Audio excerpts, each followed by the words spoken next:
Mabagal internet nyo ngayon.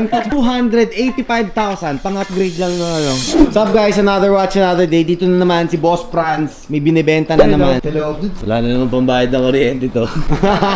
Bagal yung internet. Mabagal internet nyo ngayon.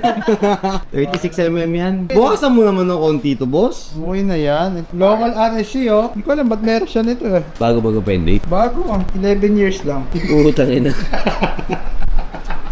Hindi mo na ilagay ito no? Bagong gawa, last 11 years. Yan na Rolex pre. 11 years sinervice pero kumatakbo pa rin. Ibig sabihin, kailangan ko pa pa-service to. Grabe ka. Ano naman papaservice? Na-service na 11 years ago. 11 years ago, every 5 years ang servicing natin. May lag holes pa, boss, oh. Hindi lahat, hindi lahat.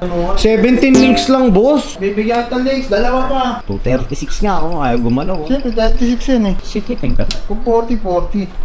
Bukasan mo naman ng konti, alam mo naman pag may lag holes. Di ko naman alam may lag holes to kagahapon eh. Alam mo yun. 285 mo na lang, sige na. Para ano lang, kahit 5 Para litra. naman ano, okay din.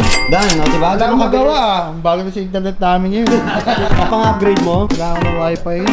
285,000. Bigyan mo na 285 to para dito. Ito, bago sa... Parang army ah. Ganda no? Hindi, itim to, pinalitan ko lang. May strap ako nito. 200! Hindi, sorry. One YD ko. May gasgas pa, sirami ka to, hindi pwedeng mabuff to. Ginagawa ko naman ito walking dito. Pero mura rin sa 200 ah. Kanino ka ba kasama? Sa kanya o sa akin? Hindi naman. Pain mo ito mamaya. Kainin. Yung bayad dun sa Batman last time tsaka sa Datejust. Thank you. Brother, maraming salamat. Thank you so much. That deal.